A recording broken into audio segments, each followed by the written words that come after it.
Previously on the Originals, after the ritual, the Michelson siblings went their separate ways. Elijah requested that Marcel and Vincent erase all memories of his siblings, Hayley and Hope. Rebecca moved to New York to start a new life with Marcel. Cole married Davina. Elijah, now living a quiet life, played piano in a bar. Meanwhile, Hayley and Hope moved to Mystic Falls, where Hope enrolled at Alaric's Salvatore School. At school, Hope took money from a boy and handed him 2 small vials filled with her own blood. Without hesitation, the boy immediately uncorked one of the bottles and drank its contents. Then, with determined resolve, he climbed to the top of the school building and leaped out of the window. The very next second, the girl, who had instigated all of this, was suspended from school. Her crime, helping a werewolf classmate transform into a hybrid of werewolf and vampire using her own blood. There are only 3 such hybrids in the entire world, and the other 2 are the girl's parents. Pack your bags, Hope.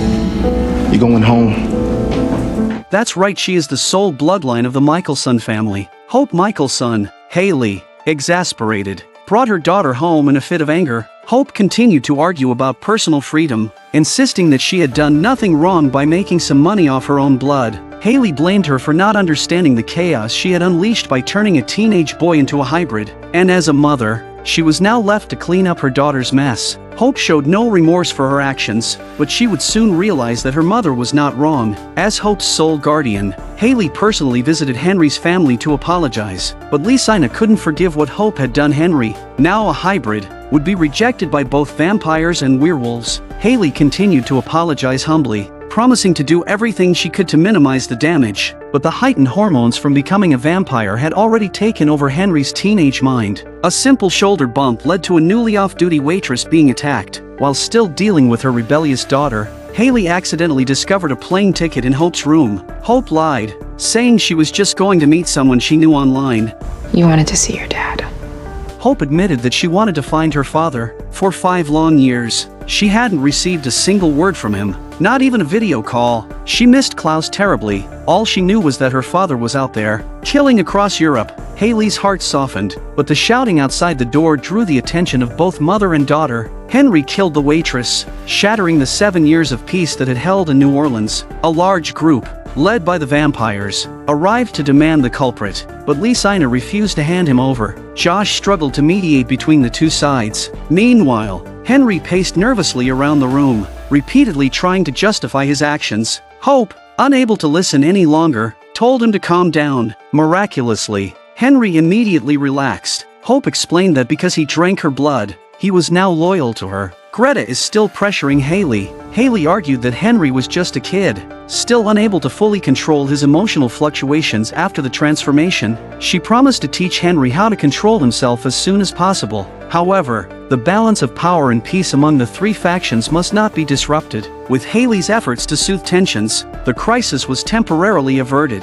After a long, exhausting day, Hayley finally remembered her neglected boyfriend, Declan. She could only sneak a quick call to apologize, promising that she wouldn't be late for their next date. But an unknown magical force suddenly attacked Hayley, and she quickly lost consciousness. Fainting in the alley, Klaus was cutting a bloody swath across Europe, eliminating every potential threat for his brother who had lost his memory. Suddenly a dark figure pinned Klaus to the wall. Caroline's unexpected visit left Klaus both surprised and delighted. Caroline explained that she had received a call from Rebecca, asking her to check on a certain missing brother to see what he was up to. As the headmistress of the Salvatore School for the Young and Gifted, she demanded to know why Klaus had never bothered to check on how Hope was doing at school. Why are you avoiding her? She's beautiful and smart.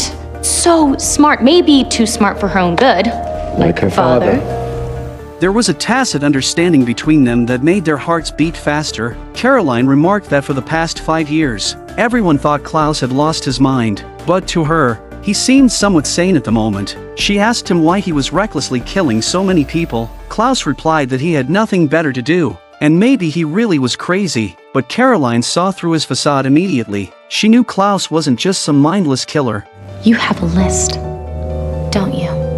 Klaus admitted that everyone he had killed was an enemy of the Originals family, or their descendants. He believed this was the only way to ensure Elijah's safety and allow his brother to truly find happiness. Of course, it also helped him pass the time. Rebecca, Cole, and Elijah all have their loved ones by their side, so as a millennium-long bachelor, He has to find his own fun. As they wiped down the glass cabinets together, Caroline began lecturing Klaus once again. Under Caroline's concerned gaze, Klaus let down all his emotional defenses, admitting that he realized he couldn't live without Elijah. Caroline fell silent, unsure of how to comfort a heartbroken Klaus. Instead, she reminded him that he still had a daughter, but the shadow of Michael still loomed over Klaus's heart. He feared that being a brutal father would have a negative impact on his daughter. Caroline, exasperated, reminded him that Michael had been dead for a long time. She urged Klaus to stop using Michael as an excuse for not fulfilling his duties as a father. Maybe Klaus couldn't be with Hope, but there was something in this world called a phone. Although Klaus was once the nightmare of Mystic Falls, Caroline believes he's still a friend worth knowing.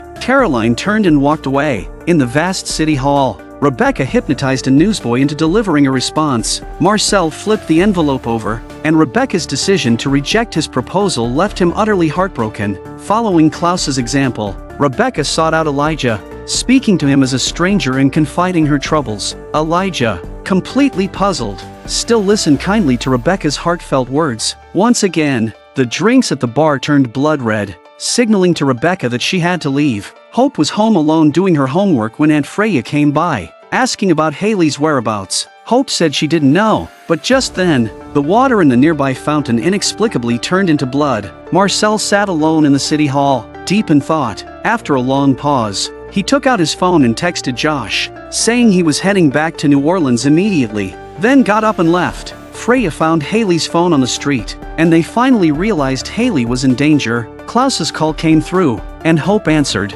The fountain in front of Klaus also began to flow with blood. Hope informed him that her mother had gone missing. I'm on my way. Klaus hurriedly set off on his journey back to New Orleans. Vincent sat alone in the witch's cemetery, writing in his journal, when a few drops of blood suddenly splattered onto the pages. Startled, Vincent looked around, only to see blood-red rain pouring from the sky. The supernatural phenomena triggered by the Originals reunion escalated once again, transforming the city into a crimson landscape. Klaus traveled through the night to get home, and after so long apart, the brother and sister embraced tightly, but the flowers in Hope's room quickly withered. Hope knew it meant her father had returned. She rushed downstairs, barefoot in her hurry, but Klaus heard her footsteps first and vanished before she arrived. All that was left was Hope, disappointed, locking eyes with her aunt. To minimize his time in New Orleans, Klaus first sought out Hayley's human boyfriend, Declan, but Declan had no idea that Hayley was missing. Declan doesn't know Klaus, but he quickly recognizes the man in front of him as Hope's father. You're Hope's father, aren't you?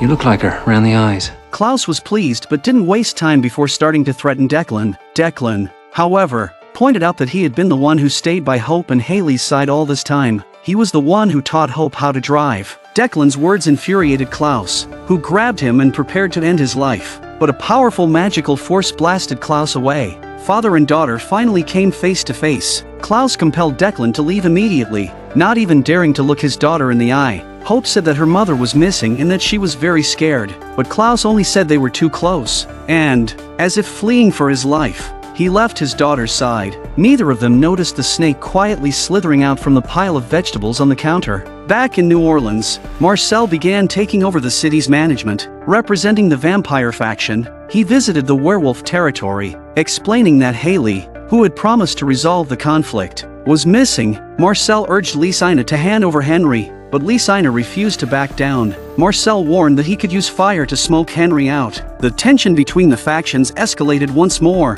Lysina returned home to comfort the anxious Henry, but Josh entered the house, reminding Lysina that he had been invited in during last summer's birthday party. Josh explained that Marcel never kills vampires, and that Henry would only face some minor punishment. Marcel added that he never harms children, he would merely keep Henry locked up for a few years. And once Henry had atoned for his sins, Marcel would consider him one of his own. Lysina wavered, and she eventually invited Marcel into the house. Marcel promptly took Henry away. He brought Henry to Josh's house, intending to question him before delivering any punishment, but he unexpectedly sensed a connection between Henry and Hayley's disappearance. But the terrified Henry refused to answer any questions. Both Marcel and Josh realized that Henry was working for the person to whom he was loyal, meaning that Hope had kidnapped her own mother. Roman climbed up to Hope's window, but since he was a vampire, he needed Hope to invite him inside. Yeah, come in.